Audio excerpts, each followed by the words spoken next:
অনেক সময় আপনারা লক্ষ্য করেছেন যে সেট বন্ধ করতে গেলে পাসওয়ার্ড চায়, অর্থাৎ সেট বন্ধ করা যায় না। এরকম সমস্যা নিয়ে কিন্তু অনেকজনই আমাকে নক দিয়েছেন, তাই চিন্তা করলাম আজকের এই ভিডিওটা তৈরি করা যাক। আবার এরকম লোগো হ্যাং আসলেও কিন্তু আপনারা সেট বন্ধ করতে পারবেন না। তো এমন অবস্থা আপনারা কিভাবে রিসেট মারবেন সেটাই আজকে আমরা এই ভিডিওতে দেখানোর চেষ্টা করব। যারা জানেন তারা তো আলহামদুলিল্লাহ, আর যারা জানেন না তাদের জন্য আজকের এই ভিডিওটা।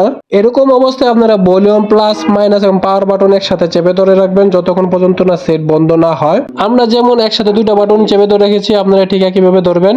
এখানে একটু ভালোভাবে লক্ষ্য করবেন, দেখেন আমাদের সেটটা বন্ধ হয়ে গেছে। আমরা সাথে সাথে ভলিউম মাইনাস বাটন ছেড়ে দিয়েছি এবং ভলিউম প্লাস বাটন এবং পাওয়ার বাটন হালকা একটু গ্যাপ দিয়ে, অর্থাৎ মিলি সেকেন্ডের একটা গ্যাপ দিয়ে আবার চেপে ধরে রেখেছি। এখানে দেখেন স্ক্রিনে এমআই এর লোগো আসছে, যখন এমআই এর লোগো আসবে তখন আপনারা পাওয়ার বাটন ছেড়ে দিবেন, ঠিক আমরা যেভাবে করেছি।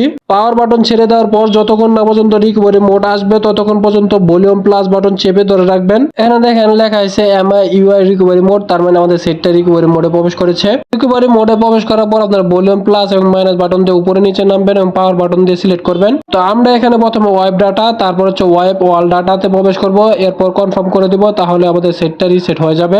ওয়াইপ ডাটা কমপ্লিট হলে আপনারা পাওয়ার বাটন সিলেক্ট করে ব্যাক টু মেনুতে চলে আসবেন এবং রিবোট অপশনটি সিলেক্ট করে দিবেন, তাহলে আপনার সেটটি রিবোট হয়ে পুনরায় চালু হবে। তো আশা করছি আজকে আমাদের এই সংক্ষিপ্ত বিষয়টা আপনারা বুঝতে পেরেছেন। ভিডিওটা ভালো লাগলে অবশ্যই নিজের ওয়ালে শেয়ার রাখবেন। সবাইকে ধন্যবাদ। আসসালামু আলাইকুম।